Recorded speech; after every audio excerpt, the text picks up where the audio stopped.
Hello and welcome to another episode from the Real Talk and Revenue podcast.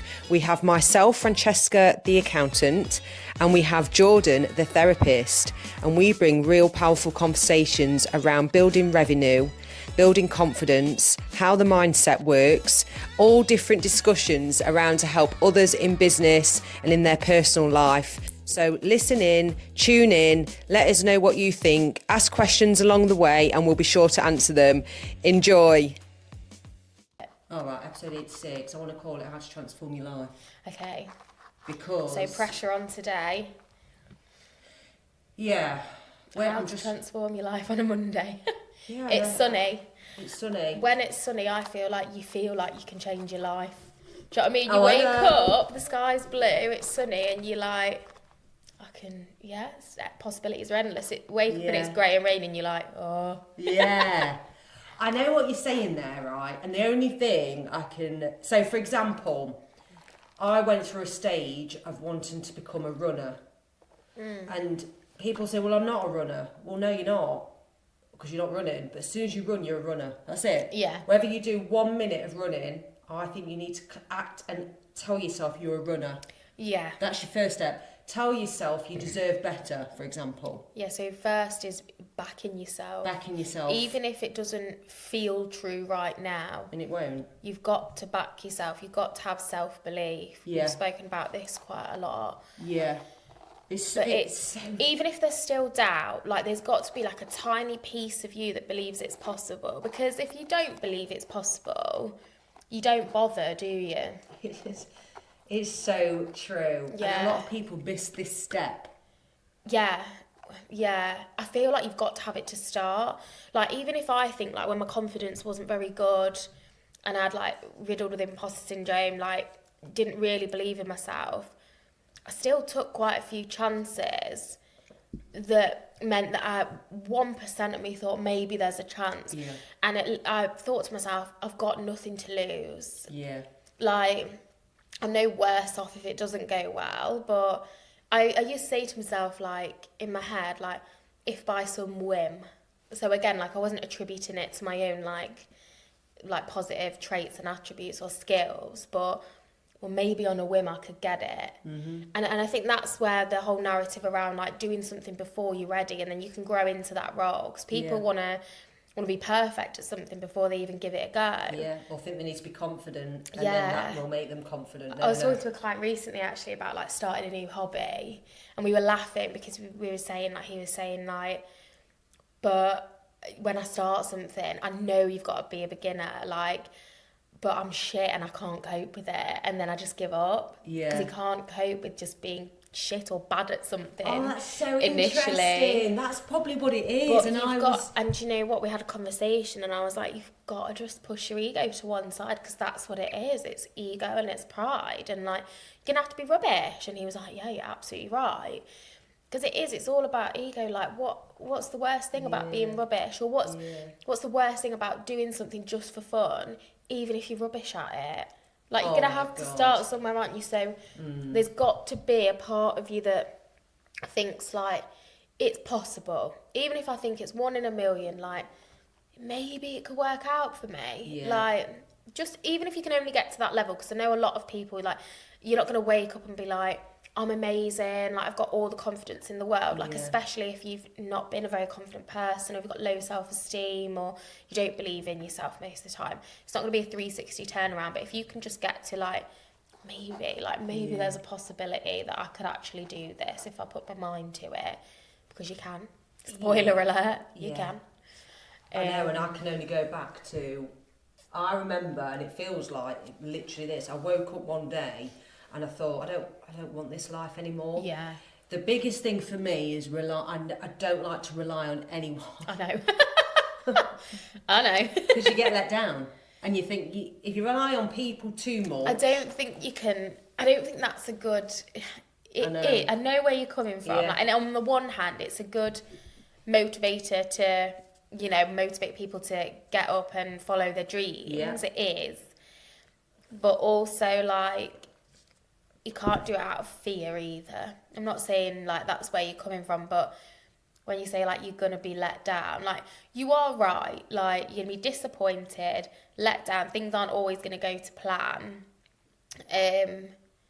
but it doesn't mean you shouldn't try and rely on some people or try and get support. Yeah, so I financially you're on about. I'm on about financially, but you know, in a business, yeah, people won't hire in case they get let down. Yeah. They get it wrong. So I'm not bothered about that. No. I progress anybody. You wanted to be self-reliant, because, and I think there's a difference, isn't there? Because you've spoken about this quite a bit. Like, you were on your own.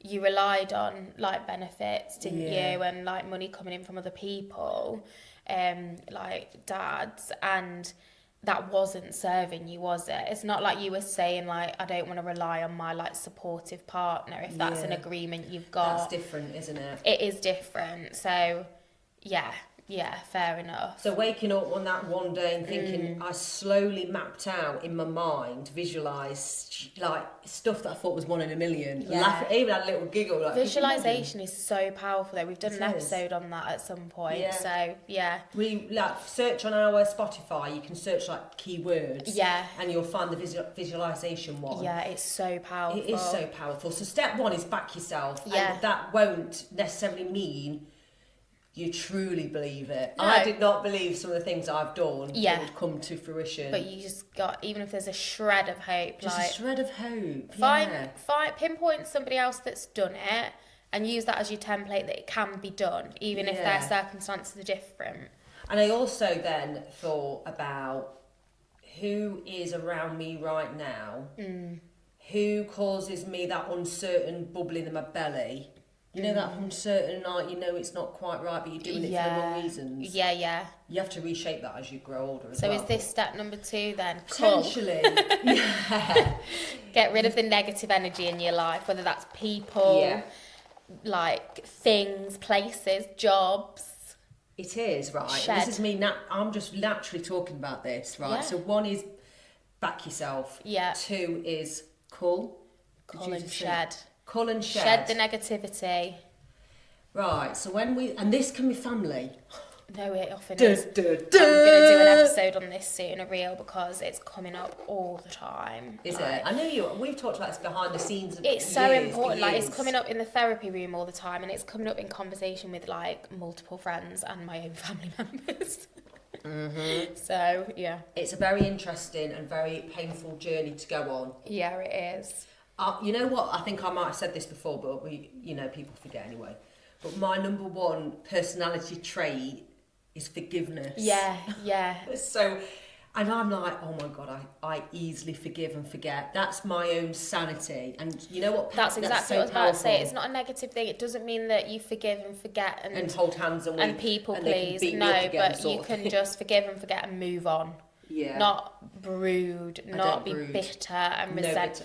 That energy for a person is bloody awful. Don't hold on to that. If you're holding on to that stuff, like, work through it. Come and see me, because it's not serving you well. Like, that's what forgive and forget is about. It's not about then, your best friends, you tolerating toxic behaviour. Yeah. It's about forgive and forget and move on for your own sanity. Like, friendships, family members, relationships, like, jobs. It is true. And also to be a leader in your business, and to develop into a manager role, to progress in your career, bitterness and jealousy and the negative competitiveness is such a bad trait. I definitely think you need to be competitive. I had that when I was younger. A lot more negative energy when I was like teens, early 20s. And from my own insecurities, I felt so negative, really struggled to be happy for other people when they were doing well or doing nice things, because I was just like jealous, envious all the time. Again, I was having a conversation with my clients about this the other day, and we were laughing about it because she's still holding on to some of those things with certain people, and I gave her a few examples from when I was like in my 20s. And we were laughing about it. I was like, but honestly, I don't feel like that anymore, and it's so much nicer. And to be able to be like happy for people around you and to cheer other people on, like anyone, but especially other women, because we've been conditioned to be like pit against one another, and it's not helpful. And like, not to go all airy fairy on everyone, but we are much more powerful when we're like kind to one another, cheering each other on, and helping each other as Can well. I ask, where do you think that? Because I've never been conditioned to be. I struggled in big female groups because I was always helpful and complimentary and making them feel comfortable and what are you doing next, and then I found they wouldn't receive. They didn't want to tell you, or it was so maybe you were getting that energy back. I didn't understand that. I think it's conditioning, right? And if you think like, I was raised by my grandparents, amazing people, like so nice in so many ways. But you got to think, right? My grandma was should have been like a late 1950s, 1960s sort of housewife vibe.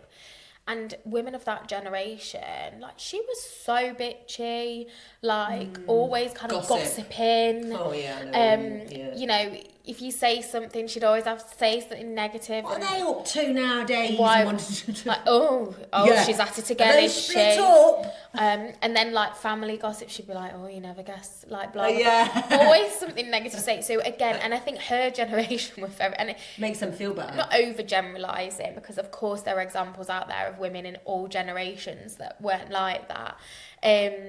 But, yeah, like, you know, as I say, she was absolutely lovely. Like, she had friends. Like, she was great with me, like, great with our family, really nice and nurturing, but so bitchy. Like, and quite, like, critical when it came to women's things. Like, she'd always let me know if I'd, like, put on weight or, you know, like, you look well. But it's that generational, the era of, like, what women should look like, what their houses should look like, and it was competitive. Like, and my granddad's now girlfriend is like of a similar age to what my grandma was. I love your granddad having a girlfriend. Oh, it's brilliant. I never know what to call her. He's like 84. Oh, yeah, a bit of a girlfriend. Plus, that's a bit offensive to her because she literally like carries. They live together? No. I'm sorry, which again is, I think, the way forward. But anyway. Side quest. But and she said the same, like, they'd get judged, you know, they hang their reusable nappies on the line, like, you'd be judged on, like, how white your whites were. People would be like, oh, like, look at her hair, this and that. So anyway, it's a conditioning thing. And I think if you look back in history in certain eras, like those kind of eras and those kind of generations, you'll see like conditioning of women, how they should appear, how they should look after the home and what the right way to do that was, how they should be raising children. They'd be judged on everything and there was like an expected standard. It's changed now. It exists in different forms.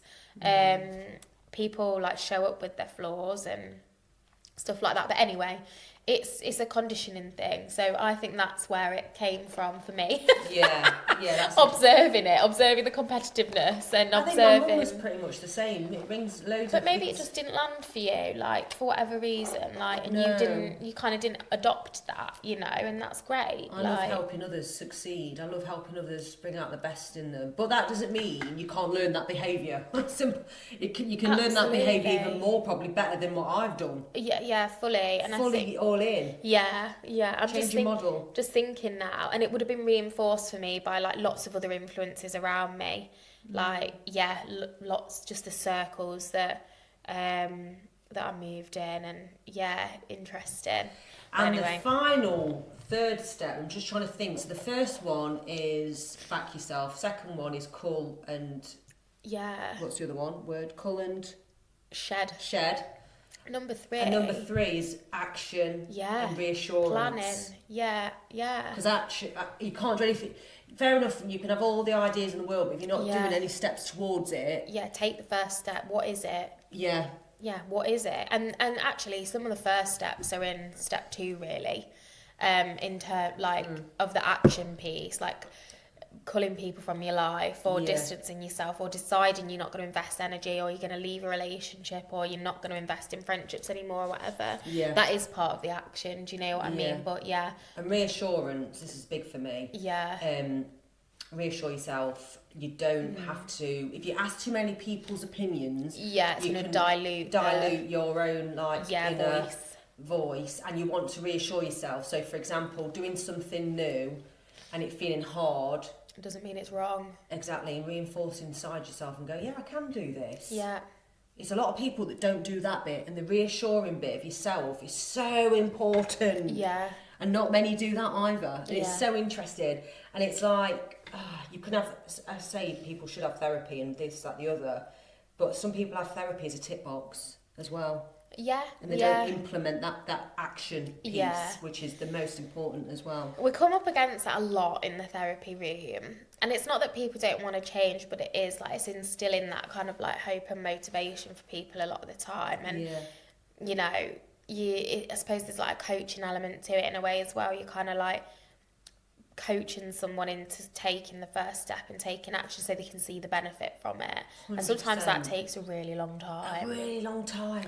Like sometimes people have got a lot to process before they're ready to really start like moving on things. Because if I said to somebody, I can get you to where you need to get to, but it's going to take 5 years. And then if someone that was said to you, I can do it in a year, but you get more money initially, but you don't know what you'll get, but I can guarantee you'll get a lot more, people are still going to go for that initial quick absolutely fix. People like quick wins now more than ever. So yeah, you can be easily put off like when it's like, oh, it's 10 years, but it's 5 years. That's why another thing, and we can add a bonus step, find a way to enjoy the frigging journey. Because it's a long road to new discoveries, a better future, better life. It's interesting because Bella and all the younger generation are going, oh, I want to travel, I want to enjoy my life. You only have to live once, and this, that, the other. However, your older self will be like, I think it's a balancing act because we're not in the same place now that we were like back in the day where it was like hustle, grind, you know, rest when you're dead, like, or enjoy your life. Sleep when you're dead. Yeah, I hate that saying or so enjoy much. your life when you're retired. That's bullshit. Like, and the point is, as you say, it's enjoying the process. Like, and not getting stuck in like impulsivity and instant gratification. And I think we've had conversations about this before, haven't we? About like when I've spoken to you in the past and been like, but you know, like I'm earning good money, like how come like I'm not seeing loads of disposable income and I just want to enjoy my life and do this and that, and you had to like ground me back into like you jump in the gun, like you jump in the gun. And what is good money? All right, just getting subjective. It's very subjective. Subjective and based on lifestyle as well, like. And sometimes, especially nowadays, like you've got to check yourself because so many people live beyond their means. Like I have done loads. I have to check myself every day to not impulsively lease another car that I shouldn't be doing. Like. And I find that interesting because I'm like, oh my God, I'm such the opposite end of the scale. I know. And so is my cousin. So if I need a reality check, I message you or my cousin and his wife because they're just so like you guys are good with money. And I'm not saying I'm bad, but I can be impulsive. I 100% relate to the impulsiveness because I get this feeling. It just cracks me up. If I want enabling and I just want someone to tell me you go for it, I'll message Roxanne. Sorry, Roxanne. It's so honestly, that's like definitely true there. And this is why, again, you have to look at your friendships and take what you want. But I share everything with you anyway, even if I don't want to hear what you've got to say. Like I know, and like I would take or leave your advice, but I know you're gonna tell me how it is. And but the beauty of me and you now, and it takes time to build a real good friendship like this. We've been friends now for like 6 years. 7 years, maybe 2019. Is that when we first met? Yeah, you came to my networking. Oh my God. Don't feel that long though. It doesn't, and it's just grown. We're still building on it. Yeah. I feel like we're still building on it, and it's good. But I know you'll come to me whether you want to hear it or not. Always. But you know, none of the times I'm ever mad with you. This is what I don't get when.